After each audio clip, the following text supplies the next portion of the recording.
At that point, I was 11 years old. I was still a little girl, but because I was into gymnastics, I would always wear like tight stuff. So I'd wear like my little gymnastics outfits. And I started getting to that point where I'm 11 years old, but I still would have like guys whistle on the street and, just perverts on the street. So I kind of thought that it was my fault. So after that, I came up with this theory in my head that it would be harder to catch a moving target. So everywhere I went, I ran. I ran to gymnastics the whole way. Like my gymnastics, yeah, the whole way. Um, and I mean, I remember doing this. Like it didn't last. It lasted for years and years and years. Where I'd leave gymnastics and then people would see me, and the second that I was out of their sight and no one could see me, I took off running, and so I'd sprint home, and it wasn't close. Like it wasn't. It was like probably 2 miles away. That's Michele Wood, a former homicide detective and a 25-year veteran of the Chicago Police Department. This is the Silver Linings Handbook podcast. I'm Jayson Blair.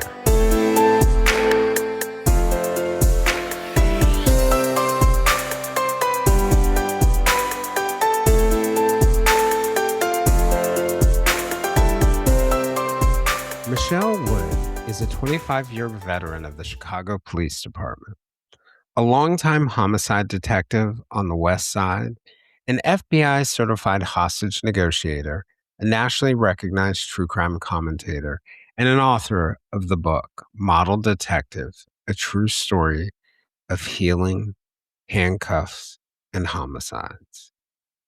At age 11, Michele survived a violent attack, which she said shaped her determination to become a detective and fuels both her toughness and empathy for victims. Michele spent 24 years walking into rooms that most people only see in nightmares, and she walked in calmly, methodically, with a notepad and a promise to the dead. Michele rose through Chicago's homicide and cold case units at a time when the city's murder clearance rate was in free fall. Working cases that the system had quietly shelved and families could never forget. Today, we're going to discuss Michele's life and career, her journey as a police officer and as a homicide detective, and much, much more.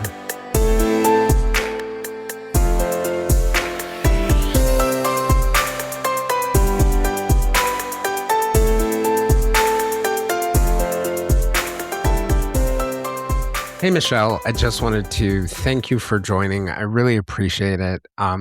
We had a chance to be on Brian Santana's show, Santana True Crime, and I don't know if I mentioned this to him afterwards or whether you were still on the call, but it's been such a long time since we've had somebody on the show who's a homicide detective, and we've never had somebody who worked cold cases. So I really got fascinated. I enjoyed checking out your book and getting a deeper understanding both of the work, but also your own personal story.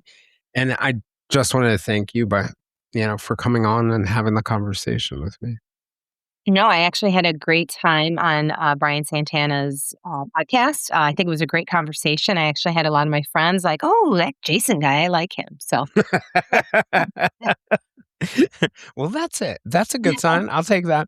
Yeah, it's a case I'm passionate about, and there's so many complex issues around it. We were talking about Ashley Loring Heavy Runner's case. And one of the interesting things about it, I shared some of the things that you shared with Ashley's sister as we were talking about, the case and approaches and what's credible and believable. And it was just really helpful to have that perspective of somebody who's been in the room with people, if that makes sense. no, it does. It does. And I'm intrigued by all these cases. And it's just funny how, one little conversation, one little lead might change the trajectory of the case. And I hope that happens with her case. Yeah, same here.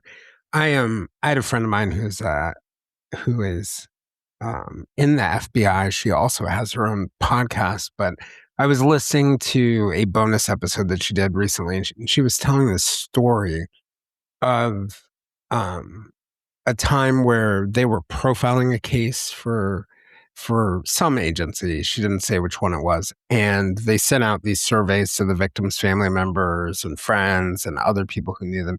And one line on this giant questionnaire changed everything. There was Oh, one wow. answer to one question on it. And, so I always think it's worth it. It's worth the effort to do whatever you can to push and push forward on these. And it would be really easy for me to jump right into the homicide and cold case stuff.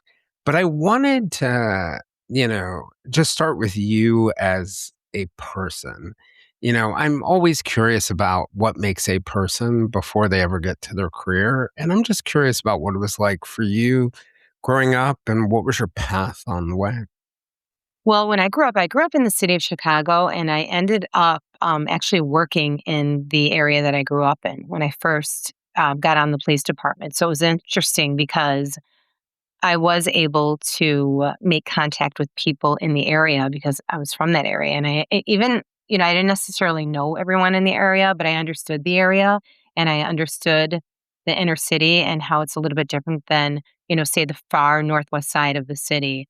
I had a very strict mother. Grew up with my three sisters and myself in a two-bedroom apartment in the Logan Square area in Chicago, which is now a nice area because it's been completely gentrified and there's lots of bars and restaurants, but it wasn't like that back then. It was very lower class or lower middle class area, kind of working class, but I would say most of the people there were on public assistance, including myself. Um, and my mom was super strict. We weren't allowed to go outside, but we did have a huge gang problem in the area that I grew up in. So, my mom wouldn't even let us stand near the window because at some point when I was young, someone did shoot our windows out. And they weren't aiming at us, but, criminals often have bad aim and they shot our windows out. So we lived on the third floor, and my mom wouldn't even let us stand near the window because she was always worried that a stray bullet was going to come inside. I Mm. always did have, like, respect for the police. It's funny though, because up until a few years ago, if I did get pulled over, my heart still dropped, like, "Oh, shit. Oh, no, I'm in." Yeah. Yeah. So, it is something that I do. I do understand when people are like, "Oh," but I don't think I necessarily feared the police the way that some people do, and, some people have reason to. Um, I respected the police, and I, didn't wanna, I guess, get in trouble. But, I always knew I wanted to be the police. There were other things that I wanted to do before becoming the police. So when I graduated from high school, I joined the army. I thought I was going to make a career of it. And once I got in there, I'm like, okay, I do not want to make a career of this. Good for, you know, I learned so much and I met so many good friends there, but that wasn't the path. I didn't want to, travel for the next 20 years. But oddly enough, after that, I ended up becoming a flight attendant. So I did travel, but just within the United States. Oh, wow. That yeah, and it was fun. It was a great job. Um, I still wasn't completely fulfilled. Like I thought, oh my god, I've wanted this job forever. When the police department, Chicago Police Department test came out, I remember I was in California because at that point I was based in Oakland, California. So I had to fly in, so I was able to take the test. I took it, and back then they were hiring a ton of people. It was in a time. This was in 1990. No, it was in 2000 actually. They were doing a ton of testing because they had a bunch of retirees and they had a bunch of spots that they needed to fill. So I ended up getting hired in 6 months, which is a lot quicker than I would have wanted because I still wanted to like travel and do some stuff with my flight benefits. Wasn't able to do it because there was no way I was going to turn it down or, tell them, oh, I'll go to the next class because I was worried that I wouldn't get the job. So I joined the police academy in February of 2001. Okay. Wow. It must have been an interesting time to come into the police academy because if you think early 90s, you've got, you know, crack and Yeah. a lot of sort of like violence, and numbers were starting to go down in some places. But I think even by 2001, we weren't entirely sure whether this was a big trend or whether it was going to affect everyone. What were you expecting going in to the academy? I knew a lot of police officers, so I expected it to be honestly a little bit harder than it was. Just in terms of like the mental stress, there wasn't a ton of it. Like when I was in flight attendant school, they fired so many people in training because they just saw that they believed that they didn't have what it takes to, function. Flight attendant, oddly enough, it is a very stressful job. At that point, it's three people basically in charge of 137 passengers. So if they thought you didn't have what it took to handle crazy situations, they tapped you on the shoulder and you were escorted out of the training. So I didn't see that in the police academy. And I was already obviously in the military. So I thought it would have been just a little bit harder than it was. It's not like it was super easy. It just wasn't as stressful as I thought it would be. Met a lot of good friends. Training was good, but nothing trains you for the streets. I have ideas of what, now that I'm retired, of things that they could probably do a little bit differently to prepare the recruits a little bit better. But I mean, when you get on the job and it's your first day on the street, I think everything you learn in the academy goes out the window. Yeah, you would think. I mean, I remember I remember, when I first started working in journalism, and I was one of the few who actually went to journalism school, so you spent 4 years studying journalism. But I think it dawned on me by the time I graduated and actually started, because I started in crime reporting, I was like, "0 that I learned in school is particularly helpful right now." It's I 0. understand that though. I understand that. And you guys, it's so funny because I have a couple friends that are investigative reporters. And I'm like, you guys are like a step away from being the police. Cause I have one friend and she was telling me that she was sitting in a car, like recording someone. I'm like, are you nuts? She's like, well, no, no one would ever think I'm Yes, doing that. we are. We are I all think you have to nuts. be a little nuts because you do all the stuff except you don't have the guns or the credentials or the handcuffs or the backup. So yeah, it's a wild job. It's funny too because I think sort of like, at least for my, crime reporting days, I think the downside is exactly what you're saying, right? We don't have the gun, we don't have the cuffs. But the upside is this, like, people will let us in to their house or answer questions because we're not the cops sometimes, which would make a really delicate balance sometimes in street reporting. Because, right, I'm not supposed to give up what's in my notebook, but like I'm nodding my head, like, go that way. Yeah, yeah, warm signals, officer. Right? Well, and, as you know, the people that they send out on the streets to the cases that I was on, this is 3, 4 o'clock in the morning. So you're getting the junior investigative reporters out there. And I would let them come in because I was worried about their safety. So I had a couple of them. A lot of them were females too. Not that, a female, male, whatever. It doesn't really make much of a difference. But I would see some of these people. I'm like, oh my God. I'm like, come over here. What are you doing? You're You know, like, they came out with bulletproof vests on though. And I mean, uh, they have to. But I'm like, girl, they are going to think you're the police. So watch what you're doing here. And some of them were like, no, I'm fine. And I'm like, okay, I believe you. I would have taken you up on it. I knew this is a great story. So one of the moments where I realized maybe I need to take a little break from crime reporting was, just like you're saying, 3 in the morning, 2 in the morning. It was something like that. It was around 2:30 in the morning. And I'm out in Brooklyn and I'm at a scene. And during the day, if there's a homicide in Manhattan or a big homicide, the cops like roll out the police line for several blocks. So you can only sort of like barely see in and you can't Oh, get yeah. close to it. But like you sort of said, most of the murders happen at night. You know, the and most detectives are going to be willing to at least chat with you outside or Yeah. whatever. They're going to let you get a little bit closer. And so I'm there with this detective that I've seen several times out on the road, and we're like chit chatting, and he offers me a piece of candy from a Pez dispenser. And he sticks his hand out with the Pez dispenser and pops out the Pez right into my hand. And then we both look down and we're like, we're standing right over the body. I'm like, I'm like, "Have someone recording you guys doing that." They're like, "They're making a mockery of it." right. And you're I'm doing like, your yes, job could and you imagine? yeah, yeah, I was like, huh, maybe. we're becoming a little desensitized Yeah, here. but you have to, right? I mean, if not, you carry it with you at every moment of every day. So, yeah, it's just I think it's coping mechanisms too. It's like, okay, yeah, I'd like a piece of candy right now, and Yep. yeah, but yeah, let other people see that, and I don't think everyone would necessarily understand the interaction there. Yeah, I think by everyone, you mean like 99% of the people on the planet. But if they You're like, knew, if you explained it, they'd understand. It's like, hey, you know what? I have to be friendly with these guys. And yes, I want to get the information. You also want to let the public know what's going on for their safety, for their knowledge. So, a million different reasons why it's explainable and understandable. But yeah, mhm.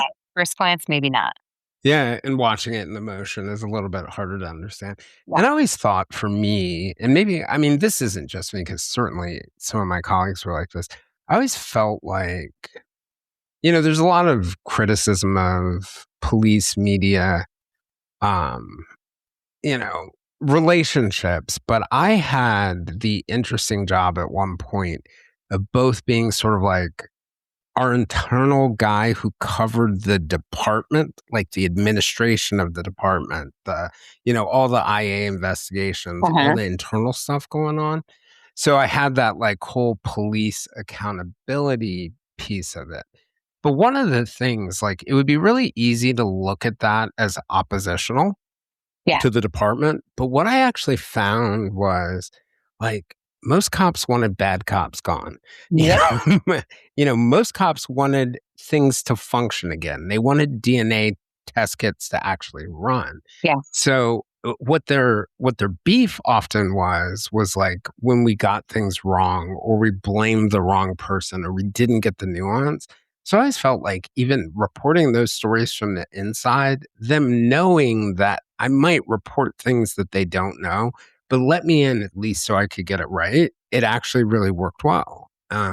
Well, You yeah, know, that's a big problem too, because a lot of times we wouldn't share information with any news organizations. And then I'd watch the news. I'm like, okay, that's not even kind of what happened.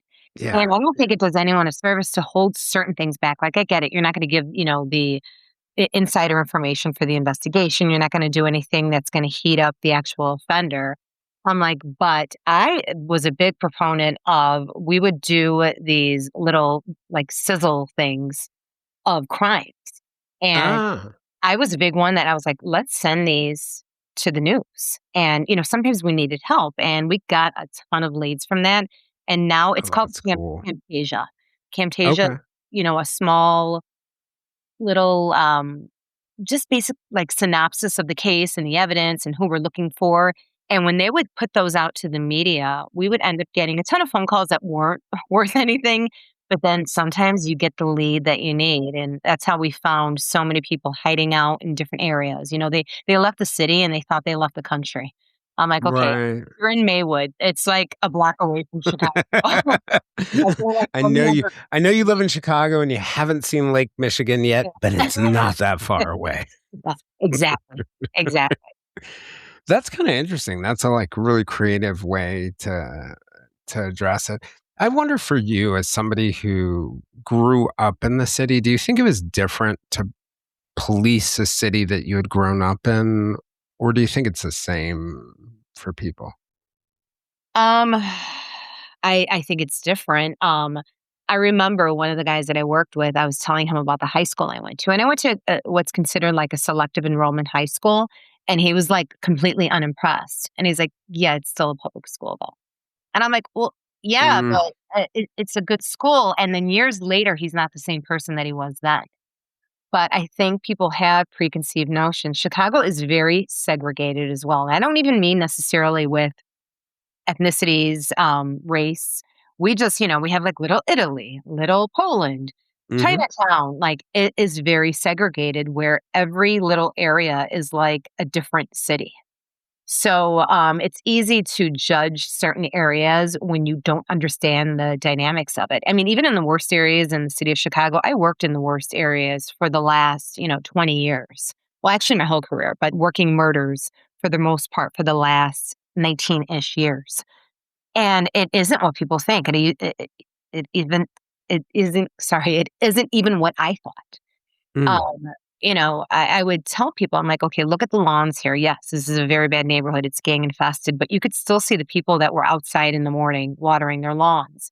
And just little silly things like that, where I'm like, this is still their home and their community.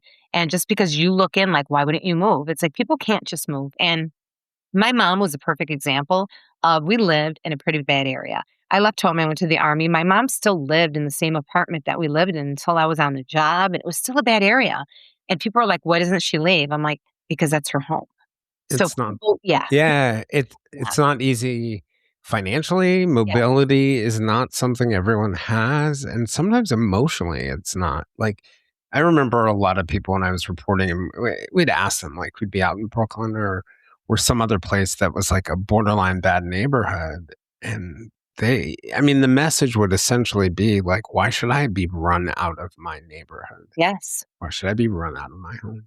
Yes, and when you're there, I mean, crime happens everywhere, obviously. So day in and day out, I mean, most of these people are just functioning. Like my mom would go to work and then she'd come home, and she wasn't hanging out on the corner. So the stuff and the nonsense that was going on at night didn't really affect her day in and day out. So when people were like, "Why does she still live there?" I'm like, "Well, she lives there because that's where she lives." Like, and I eventually did make her move more because I was so aware then of the ins and outs of exactly what was going on over there. I'm like, "Okay." And as she got older, she moved to a different area of the city. But forever that's where we grew up. That was just home. That it is what it is. Sometimes bad things happen. Like, Yeah. When you were younger, when you were 11, you write about surviving an attack. What happened with that? so, my mom, as I said before, was super strict. The only thing I was really allowed to do was go to the park district for sports. I was a gymnast. I was a gymnast until I left for the army. So it was a very important thing for me. So that night I had come home from gymnastics. I came home at like 6 o'clock. We practiced every single day after school and on Saturdays. So I was always at the park district. And my mom was wanted me to go to the store to get a case of soda. Back then, the Coca-Cola bottles where totally aging myself here, but you turn them in and you got your deposit back. It was like an 80-cent deposit or something like that. So she wanted my older sister to go with me. And my older sister's like, "No, I don't want to go to the store." So I'm like, "No, it's fine. I'll go." So when I walked outside, there was a guy that was standing there. I didn't really pay much attention to him. And he said to me, he's like, "Oh, do you know where Jose lives?" And I'm like, "No, sorry." And I actually felt bad that I couldn't help this guy. And I did the dumb thing and walked down the alley to the grocery store, which was a block away. And I don't even remember coming back, but to the point where I got to the front of my house. So I don't know what was going on in my head right before that. Probably, thinking like, what am I going to eat for dinner? Um, Right. and when I walked into the hallway, we had a door that is supposed to lock when you enter, but so many people would get locked out of that building. They would boot the door in. Sort of like a security door Yes, before the main door? yes, yes. Yeah. And it was always broken. So that day, of course, it was broken. And I went into the hallway, and I don't know if he caught the door or if the door, didn't lock, but same person dragged me down the stairs, ripped my pants off. Um, and I was so young and so naive at that point. I thought he was trying to kidnap me. I didn't really realize what was going on. Mm. Um, I don't know how I got away from him. I don't know if I scared him because I fought back and he thought I was going to be an easy target, because now I know what he did. He was kind of casing the area and checking me out to see if I'd be a good victim or not. And the Yep. fact that it was dark outside and, random little 11-year-old girl talks to the stranger and is super nice. Um, he was like, "Okay, this is gonna be an easy one." So I think the fact that I struggled with him, and I remember he was pulling my pants down and I still had the case of soda in my hand and I was pulling the pants up. So I was trying to hold on to the waistband as he was pulling them, but he still ended up ripping the whole crotch of my pants open. And then I somehow got away from him. And I remember the smell. I remember the sound. I remember the echo in the hallway. I remember walking up the stairs, and I was running up the stairs, but I counted the stairs as I went up, and I never counted Mm. before. And I still know now that it was 40 steps up the stairs, and I counted Wow. them, and I was pounding on the door. and I can hear the TV glaring in the background, and I can, picture my sister sitting on the floor watching TV, and my mom opened the door, and right away she's like, "What? What?" She didn't even let me say anything. She went and got something. I don't remember if it was a shovel, a broom, a stick, whatever it was, and she ran down the stairs, and she went looking Wow. for the person that she didn't know who it was because I didn't even say who he was or what he looked like or what he did. And the police came pretty quickly. They ended up sending, I guess it would have been violent crimes or special victims unit. Um, and they asked me all these questions. I had no answers for them. The only thing I did remember was that he had a flannel shirt on and he wasn't that tall and he was Hispanic. I remember he kind of looked like the girl on the second floor's dad, but it wasn't him. And when I said that, they're like, "Oh, is it him?" I'm like, "No, no, no, it's not him. He kind of looks like him." But I gave them no info. But the funny thing was, I had so much info that they didn't ask me, and I never told them. Oh, Like, interesting. yeah, like he smelled like a car. He smelled like a mechanic. That Mm, shirt he had on was definitely something that he wore every day, and it smelled like a car. We didn't even have a car, so ask me how I know what a car mechanic smells like. But I knew he worked on things. I knew his hands were dirty. Um, so many things that they didn't ask me, and years later, as a detective, the questions that I ask is based on a lot of that where I'm like, is there anything else that I didn't ask you that stands out? And I'll say stuff like, did he smell like anything? Did you hear anything? Did you see him before? Does he look like someone that you've seen before? There's so many questions there where I could have done such a better job describing this guy. And I always felt guilty because I don't even remember if it was weeks or months later. The girl that lived on the second floor, who was in my grade at school, was brutally raped in the back mm, alley of the house. And it, from what we heard, was by the same person, and he was never caught. And I tried to look up this case so many different ways. I mean, it's so old. We documented things differently, and I called the cold case unit. I even went down there and tried to look for the original report because I never really knew what the detectives documented. Like, did they know that I held back the part of him ripping my pants open? When he tore, I had turquoise stretch pants on, like leggings, and I was mhm. embarrassed and didn't know why. So when we were done with everything, I went in my bedroom and I got a needle and thread and I sewed the pants back together. Oh, man. Yeah, and I didn't know why. I'm like, Yeah. and they said, "Show me how he pulled you down the stairs." Well, I wasn't going to show them that. So I showed them by the arm. They're like, "Okay, he pulled your arm." I'm like, "Yeah." Wasn't true at all, and if they would've pushed me, I was so not a liar. If they would've pushed me a little bit, I would've But told they them. sorta gave you an out in a weird way, They did. right, to They not tell the did. story. Yeah, and it's hard to interview, we do things differently now, unless you are certified with doing victim-sensitive interviews, an 11-year-old wouldn't have even been interviewed by a regular, detective. Yeah, yeah.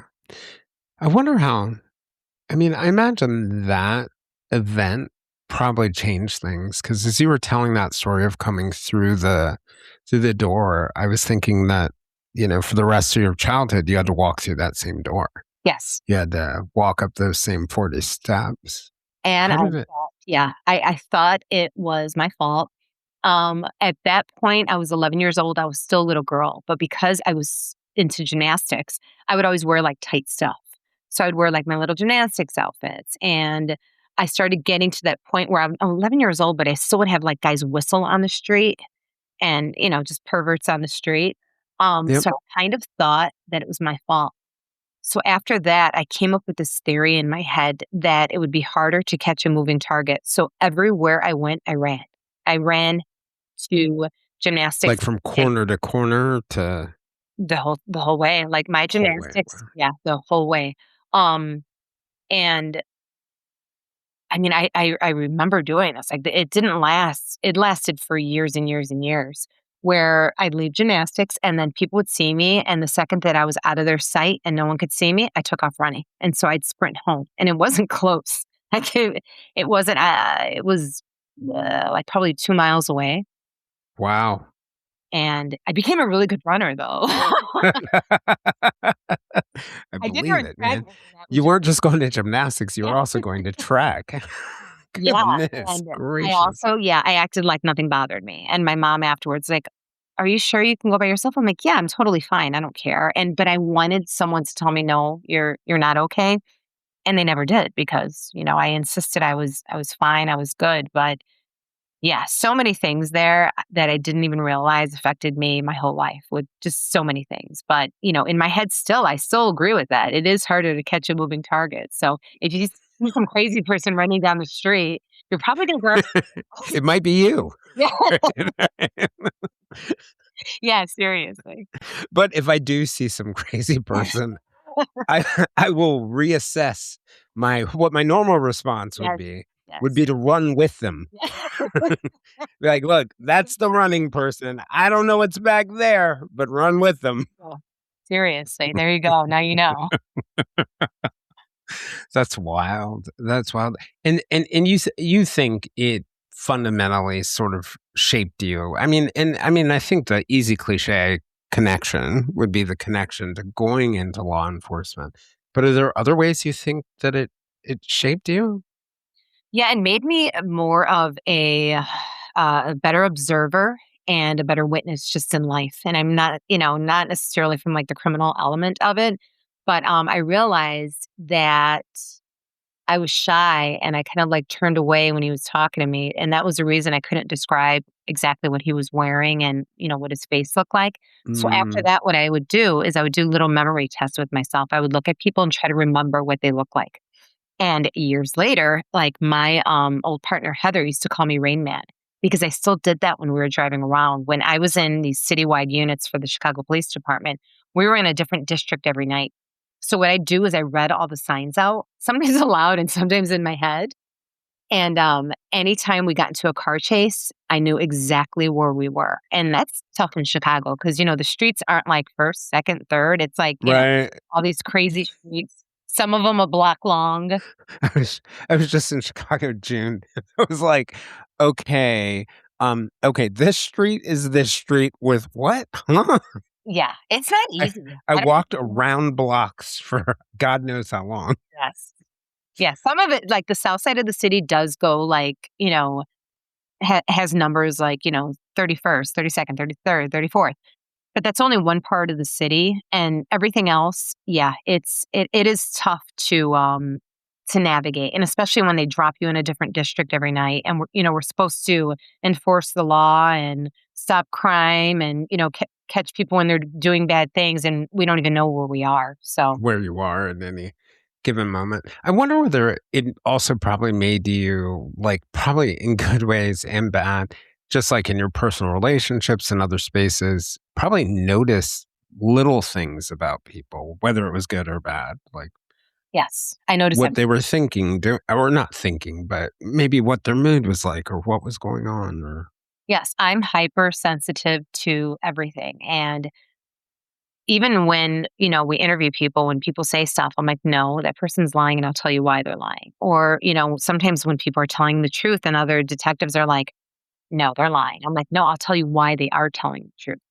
So there's little giveaways there. And I also learned that from like having different jobs and, bartending, waitressing, being a flight attendant, meeting so many people. I'm very aware of other people's comfortability, if that's a word. yeah, I mean, it's all the things that you're describing, like bartender, um, you know, being a flight attendant, being a cop, they all involve a lot of psychology. You Yeah. have to understand people if you want to make a living as a bartender. You definitely have to understand people when you're in charge on a plane. Yes. And you really have to be able to read. You have to be able to, as a cop, you have to be able to make a cool read on safety and another person like really quickly.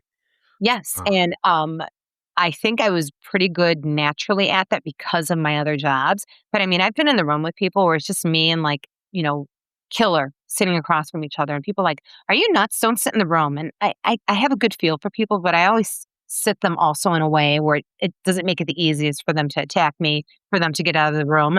But I can also tell you sometimes I've been in the room with someone and I see them looking when I open the door and I walk out. and I see them looking over and I see them looking around, I'm like, oh, this guy is either going to try to beat the crap out of me or he's going to try to escape. And He's I'm looking to bolt. like, we've had people bolt out of the room too. They don't make it far.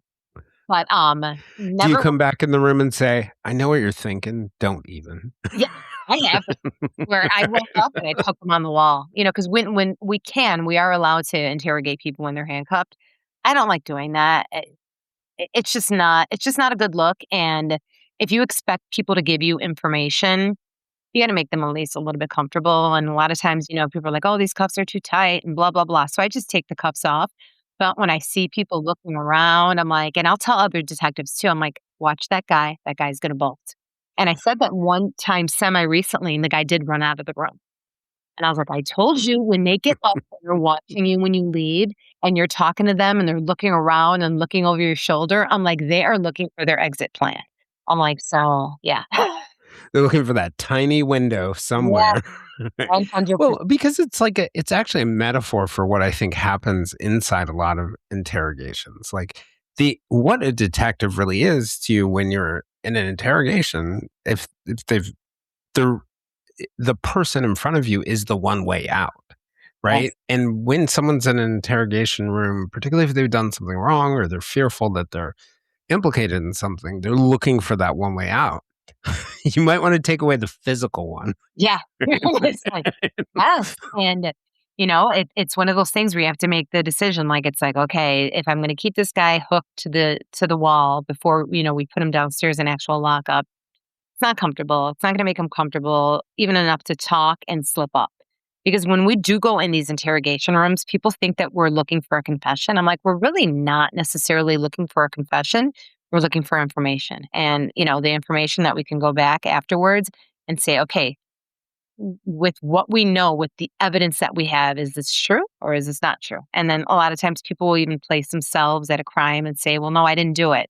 But then you have statements from other people that are credible that you can now corroborate with this person saying, yes, I was there and this is what happened. So it's a game we play. Yes, we love a confession, but confessions are often not even used in trial because they're usually a little bit self-serving. Like, yes, I did this, but, Mm-hmm. most people don't say, I killed him because I'm a terrible person. This is what I did. So a lot of those statements they won't even use because they don't want a jury to hear a reason why they did things. So Mm. a lot of times those confessions aren't even the best part of what you got out of there. They'll say, oh, so-and-so was there. And it's like, okay, now you got another witness you can interview. Now you get a phone number that you can do, cell phone studies on. You have to figure out where their mom. Piece of the timeline, something that maybe someday later will be a contradiction with something else. Yeah, so many The, things. the more details you have, the better you are. And it's kind of one of the interesting things, I think. And I feel this definitely as a journalist. And I always tell people this, like, once you have somebody talking, just let them talk. Yeah. Just let You them can talk. tell every cop that because they want to cut them off. No, that's not what happened. Even when I watch TV shows and I'll see someone talking to someone and he's like blabbing, they're like, buddy, that's not what happened. We know where you were. I'm like, let him Like, why talk. would you Oh my say that? God. Like, no. Keep on going. I'm like, you're not going to wrap this up in 20 minutes. I'm like, most interrogations, I would say, take at least 30 hours before you're at the point where you're done with them. Like, you don't walk in for 20 minutes. I'm like, come on, guys. Yeah. Well, one of the things I was just sort of thinking about that I, and I think I put it this way that in the notes I sent you, that there's sort of like a mental file cabinet that never closes when you work a homicide case. Yes. All those cases that have no ending, families who don't have answers and like victims without any justice. And I think that's tough enough when you're working homicide. But when you've also done cold cases, you probably have a lot more experience with people and cases and even victims, because I know for many detectives, you have a relationship with the victim as much as you do with anyone else, Yes. that are unresolved or unsolved. And I'm just curious about like, what is the weight of that? Because it feels very, in my experience, with people who are detectives who really cared about their work, homicide detectives, like it carried a heavy weight for a lot of them. Yes, and that was part of I was supposed to retire in February, and I kept moving my retirement date because initially my retirement was last July, and I kept pushing it back because I had cases that I wanted to close. But even I had a couple cases like you talked about that, weighed on me because we weren't able to close it. But I did make sure that other people that I trust are working on the cases. And to me, I still have faith because I've seen cases that are closed 10, 15, 20 years later. So I think the way that I rectify it in my mind is okay, one day we're going to get this, and one day this person is going to slip up. But there are cases, and I have a handful of them in my head that I know who did it, couldn't prove it though. But, we have information where, maybe if this was like small town America, they'd charge it. But Chicago, it's really, really hard to get cases charged. I mean, they basically try the cases in the detective division before they even In charge the advance. offender. Yeah. For sure. But you know what? No one wants to not guilty because, especially in Chicago, the lawsuit that comes afterwards is you end up in federal court. So I've been lucky that I haven't really had, I mean, myself as a detective, I think I had one not guilty. Um, and as a sergeant, we had a couple of them. But I mean, these cases were locked. And this is just one of those things where the jury didn't hear everything that was there. And if they heard it, it would be it would be guilty. But I think I have more of a problem with those cases than I Mm. do with the cases that haven't been solved. So I'm less inclined to push a case forward if it's not 100% going to be a guilty verdict because sometimes, other leads will pop up and it will solidify the case rather than putting the family through all this. You never, I mean, Yeah, and there's no way to fix a not guilty. no, no, no. Maybe on a mistrial, but then everybody's going through it again. Right. But you know what, Jason? I will tell you, every person, and I've seen it play out, that has gotten away with something terrible that they did, whether they reoffend or they get caught doing something else, they always get what's coming to them. So that's the way the world works, where, they get caught on another case and they end up getting 20 years for like theft. So, Right. it does even itself out at some point. But you're playing the long game at that point. Yeah, So, I yeah, can but it is imagine. tough. It is tough. I Um, I it could see how unbelievably frustrating that would be, and I think people don't realize this because on the outside, when you guys are working on a case and you start to shut up about it, we sort of think on the outside, "Oh, nothing's going on," or they're not getting anything, but just having been exposed to a couple cases where they know exactly who did it. They yes. just need that one extra piece of information. It I I mean, at least for a lot of the investigators I've talked to, I can tell for them it's maddening, and I can only imagine what it would be like in their shoes, how maddening it would be. Yeah, and especially as a homicide sergeant. So I had my team where I had 6 to 10 detectives and, some of them would retire or leave the job or whatever, but at any given moment I had 6 to 10 detectives. And so I had their caseload and what we do is, go through the cases. Okay, what are you doing on this? What are you doing on this? So there's so many cases that I'm overseeing and I had to when I became a sergeant, kind of let it go because certain things I'm like, no, go grab that person right now. Go do that right now. Let's go grab this person. You just can't do it all. And then sometimes you have Mm, to just, play the long game where it's like, okay, this person here is, the second offender in the case who's less culpable than the other one. When he gets arrested for something, because he will, or she, um, a lot of times they are then willing to make a deal. And, yep. it's unfortunate that those are the way that we have to work cases, but sometimes that's just the way it is. And also, I don't like bringing people in and putting them in harm's way. Like years ago, when people were, witnesses would say, "Oh my god, no, they're gonna kill me." I'm like, "Oh my god, I've never had a witness killed. They're not gonna kill you." It just doesn't work like that. Well, as years have gone on, that's not true anymore. I've had many witnesses that have been murdered for the sheer fact that they were a witness to a crime. So at the end of my career, I was way less inclined to put other people in harm's way just because I know no one can protect them, and I know that like our witness protection and all that stuff at a, city or even state level is nonsense. They can't help you. Right, right, right. You might be able to get you into a hotel somewhere or X, Y, or Exactly. Z, but everybody knows where your grandma lives. Everybody knows where your phone is. Like, that's interesting. I hadn't thought Yeah. of that because I do think when I first walked in to my career, it was really rare for a witness to be Yes. killed. I mean, like, they might get threatened or they might get, you know what I mean? Messages may have been sent their way, but Yes. it really has shifted because there are a lot of cases where the person who was originally, potentially charged as being charged with killing the witness to the previous crime. It's crazy. Yes. Um, Yeah. there used to be this old thing where the cartels would never kill an American law enforcement officer or try not to kill an American because you knew the heat would Yeah. come. I don't know what's happened. Criminal common sense has slept, maybe. Yeah, you know what? I don't know. Like even when I grew up, if you were with your grandmother, your mom, or your sister, gangbangers wouldn't jump you or beat you up or do something else or hurt you. They still had respect. That is all gone. That is Yeah. all completely gone. So I remember riding the bus with my mom and we would see gangbangers. And I remember at one point my mom's like, "Well, how do you know he's a gangbanger?" And I was like, "Because I know, because I just know." But they were going to start some trouble, and this guy was on the bus with his grandma, and they didn't do anything. They're like, "We'll get you later."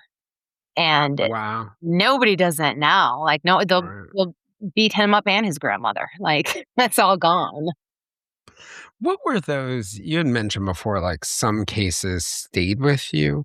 What were some of the I know you may not be able to go into the details, but like what were some of the cases that stayed with you in terms of like the nature of them or the type of them or how I mean, it's always been an interesting thing for me in professions where you see I think a lot of sadness, like whether you're an ER surgeon or a paramedic or a detective, you see a lot of, I think journalists are this way too.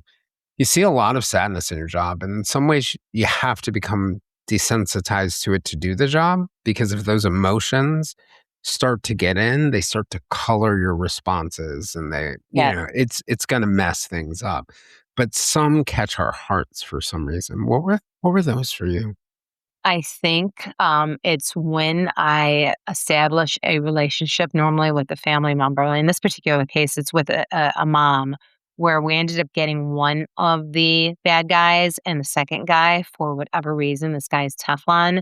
He's done so many bad things, and I've tried so hard, and I felt like I failed because we weren't able to get him charged. And he continues to terrorize so many, communities now. And the mom is the one that has dealt with all of the pain, and my heart hurts for her. I have a lot of empathy for people, too much sometimes, where, I wanna help her. I wanna fix the pain, and before, it's like you work hard, you go, you grab these guys, you get them, and, a lot of these cases that the one I'm talking about and multiple other ones, we made arrests on the case, we just couldn't charge it, and the thought and the plan was, "Okay, we'll get enough information, we'll make the arrest again." But it just never happened because, witnesses after a while don't wanna come forward, and you have to do so much work to get stuff charged where this what we the whole criminal justice system puts families through is awful, awful. The way they get treated, the respect. I mean, just all around. I do my best, and the guys and girls that I work with do our best to treat people with respect and understand, regardless of what happened, that they lost a loved one. Um, but I think the whole criminal justice system is also desensitized, where people forget that this person has to deal with this every day. And our Chicago, we don't go to court for like 5, 7 years before trial, and there's a million court dates. And some of these family members that just keep showing up and showing up, and I'll tell them, I'm like, "Hey, don't go to all these court hearings. You don't have to go." "No, I'm going to go to every single one." So it's just I see them punishing themselves, and that like literally hurts my heart. Mhm. Two things, just thinking about what you're saying. One, the way you describe it, it reminds me more like a triage situation. Like if you think of something like Hurricane Katrina, where the medical personnel couldn't treat everyone. They Yes. had to triage, find the people who are most likely to survive, and look at their resources, and that would change it. And it almost sounds like that for you guys. You have limited resources, limited time, You a are long Yeah, tail. you made a huge, great point there. We do have to triage our cases, and I actually teach a homicide investigation course. And unfortunately, we do tell people they have to triage their cases. When we're up for a murder, every 6 weeks I was on call 24/7. And certain weeks we'd get 7 murders. And, if people Wow. think about it, some departments don't get 7 murders in a year. And my team, and there's 6 teams, my team has 7 murders. It's like, how do you even work that? One of the last cases that I worked, it was a big party on the street. There were 2,000 people on the street. I got a call at 5 o'clock in the morning. We had 11 people shot at all different locations. Three of them were Whoa. dead. Another person died, but it was an accident. So that ended up not being ours. But how do you respond to that? I had 5 detectives. And, we Yeah. didn't even have enough to go to the hospital. In those situations, you're like, okay, what are we doing here? And it's weird because situations like that are very chaotic, I get very calm in situations like that. But, I lose my phone and I go crazy. But situations like that, I Well, every family member of mine is like, this is your twin. Because, like if somebody's in the hospital or in the middle of surgery or the house is burning down, I'm like totally calm. yeah. Absolutely.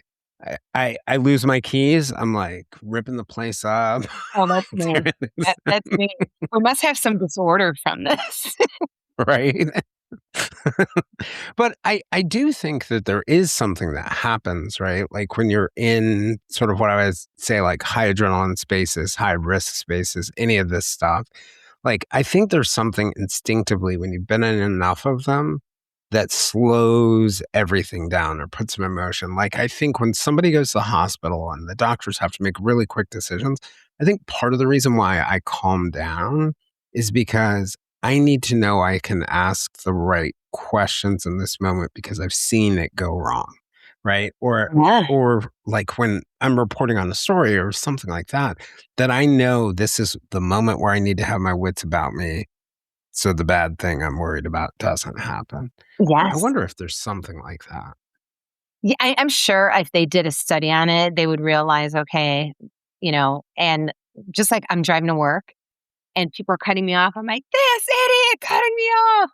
But in squad cars, people flip me off, cut in front of me. I'm like, You're like, have a nice day. later. People Carry on. were like throwing stuff at my car because for some reason everyone kept thinking that we were ICE. I'm like, Chicago's a sanctuary city, so we can't even talk to ICE. Like, we have no dealings with ICE. We're not allowed to do anything. People are throwing stuff at my car. Like, my detectives and I were at coffee, and these guys were like talking crap to us, something about ICE. I'm like, we have suits on. Like, Right. ICE Sorry. yeah, it was so funny, but I, that kind of stuff doesn't get me mad. And, when we go get coffee, people are like, "Oh, must be nice. Must not have any crime going on right now." And little do they know, we just came back from a whole family being murdered inside a house. But I'm like, "Nah, Mm, not really." I'm not supposed to have yeah. coffee, but yeah, so many times we get snarky comments. I'm like, if people really knew, like, "Oh, I just Right. came back from a lady who murdered her daughter, so we needed some coffee, but thanks, have a nice day." Like, Michelle, I think that's a great place to stop for today. Everyone else, thanks for joining us. In the meantime, if you'd like to join me and other listeners for deeper conversations, we can be found on most social media platforms, including a listener run Facebook group called the Silver Linings Fireside Chat. For even deeper conversations and ad free and early episodes, you can join us on Patreon at www.patreon.com/the Silver Linings Handbook. You can also join us if you're a true crime fan on the True Crime Times Substack You can find great articles there from many of our guests, essayists, and people like Michele writing commentary. You can also join me on my Substack called The Center Holds. It's one where it was inspired by what happened in Minnesota earlier this year, but it has really become about how we can hold the center in this very fragmented world. I'm Jayson Blair, and this is the Silver Linings Handbook podcast. We'll see you guys all again soon.